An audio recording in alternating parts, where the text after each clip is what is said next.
Bismillahirrahmanirrahim. Assalamualaikum warahmatullahi wabarakatuh. Salam sehat dan bahagia. Koneksi antar materi modul 2.2. Sukupo calon guru penggerak DKI Jakarta angkatan kelima. Tujuan pembelajaran khusus yaitu CGP menyimpulkan dan menjelaskan keterkaitan materi yang diperoleh dan membuat refleksi berdasarkan pemahaman yang dibangun selama modul 2 dalam berbagai media. Refleksi modul 2.3. Coaching. Coaching adalah proses kolaborasi yang berfokus pada solusi, berorientasi pada hasil, dan sistematis, di mana coach memfasilitasi peningkatan atas performa kerja, pengalaman hidup, pembelajaran diri, dan pertumbuhan pribadi dari coach. Dan tahun 1999.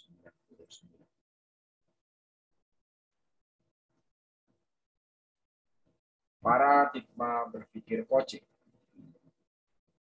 Paradigma berpikir coaching meliputi beberapa hal. Yang pertama adalah fokus kepada coach yang mampu mencari solusi. Yang kedua, bersikap terbuka dan ingin tahu.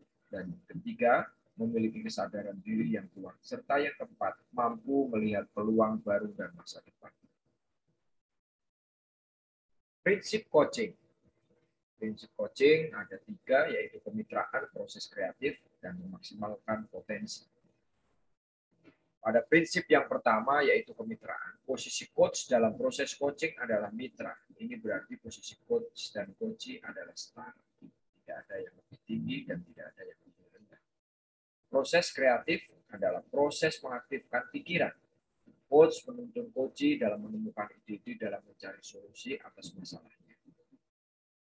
Dan yang ketiga, memaksimalkan potensi, yaitu penggalian potensi yang sebenarnya sudah dimiliki oleh coachee sehingga coachee percaya diri dalam mengambil keputusan.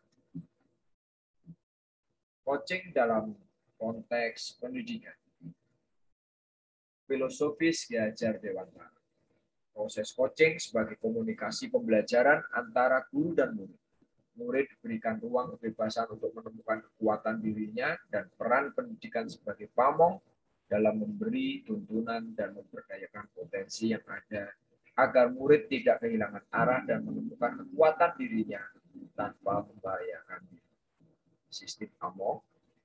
Sistem Among ing ngarsa sungtulodo ing madya mangunkarsa Tuturi Handayani menjadi semangat yang menguatkan keterampilan komunikasi guru dan murid dengan menggunakan pendekatan coaching. Tuturi Handayani menjadi kekuatan dalam pendekatan proses coaching dengan memberdayakan semua kekuatan diri pada murid. Kompetensi inti coaching yaitu present, mendengarkan aktif, dan mengajukan pertanyaan. Present atau kehadiran penuh.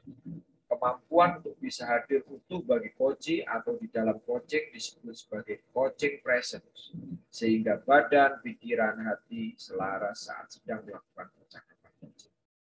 Mendengarkan aktif. Mendengarkan lebih banyak dan lebih sedikit berbicara. Dalam percakapan coaching, fokus dan pusat komunikasi adalah pada diri coachee, yakni mitra bicara. Dalam hal ini, seorang coach harus dapat mengesampingkan agenda pribadi atau apa yang ada di pikirannya termasuk penilaian terhadap coach. Mengajukan pertanyaan tertutup. Pertanyaan yang diajukan seorang coach diharapkan menggugah orang untuk berpikir dan dapat menstimulasi pemikiran coach. Memunculkan hal-hal yang memungkinkan atau mungkin belum terpikir sebelumnya. Mengungkapkan emosi atau nilai dalam diri dan yang dapat mendorong coachee untuk membuat sebuah aksi bagi pengembangan diri dan kompetensi. Percakapan berbasis coaching dengan alur tirta. Tirta adalah merupakan sebuah proses, yaitu tujuan, identifikasi, rencana aksi, dan tanggung jawab. Untuk T, yaitu tujuan. Tujuan yang hendak dicapai coachee pada sesi coaching ini. Berikutnya identitas. Tahap menggali informasi yang dia lakukan dan dimiliki oleh coaching. Rencana aksi yang diputuskan coaching saat sesi coaching. Dan yang terakhir adalah tanggung jawab. Komitmen coaching dalam merealisasikan rencana aksi. Supervisi akademik dengan paradigma berpikir coaching. Supervisi akademik adalah proses berkelanjutan dalam rangka meningkatkan kompetensi guru sebagai pemimpin pembelajaran dalam mencapai tujuan pembelajaran yang berpihak pada murid. Prinsip-prinsip supervisi akademik dengan paradigma berpikir coaching adalah kemitraan, konstruktif, terencana, reflektif, objektif, berkesinambungan, dan komprehensif. Siklus dalam pelaksanaan supervisi akademik meliputi pra-observasi, observasi, dan pasca-observasi. Pengalaman refleksi terkait pengalaman belajar. Emosi yang dirasakan. Terbuka untuk lebih semangat dalam belajar memperoleh pengalaman coaching untuk supervisi akademik. Tertantang untuk meningkatkan implementasi coaching baik dengan murid maupun rekan sejawat. Sudah baik dan perlu diperbaiki. Memperoleh pemahaman baru materi coaching dan mempraktekannya. Perlu peningkatan kompetensi dalam membuat pertanyaan yang benar. Implementasi terhadap diri. Mengoptimalkan kekuatan diri sebagai seorang pendidik atau orang tua yang dapat menjadi coach bagi orang di sekitar. Analisis topik modul 2.3. Penerapan coaching pada supervisi akademik. Supervisi akademik dapat meningkatkan performa dalam mendidik murid. Penerapan coaching dalam supervisi akademik dapat meningkatkan motivasi seorang guru sehingga mutu pembelajaran meningkat. Coaching membangun kemitraan. Posisi coach dan coachee sebagai mitra akan menjadikan komunikasi akan lebih bermutu. Kemitraan akan mendorong terjadinya proses kolaborasi antara coach dan coachee. Koneksi antar materi. Pembelajaran berdiferensiasi, pembelajaran sosial emosional, dan coaching untuk supervisi akademik. Pada modul 2.1, kita belajar berkenaan dengan pembelajaran berdiferensiasi. Pada modul 2.2, pembelajaran sosial dan emosional, serta pada modul 2.3, kita belajar coaching untuk supervisi akademik. Pembelajaran berdiferensiasi. Pembelajaran berdiferensiasi murid berbeda dalam hal minat, kebutuhan belajar, dan profil belajar.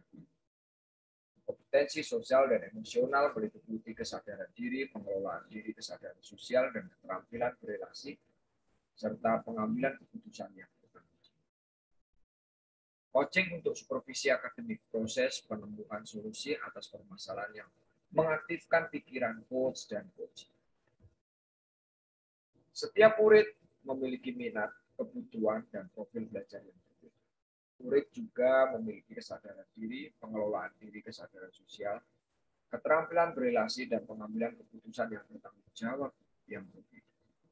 Ini akan berdampak pada masalah yang dihadapi juga akan berbeda-beda.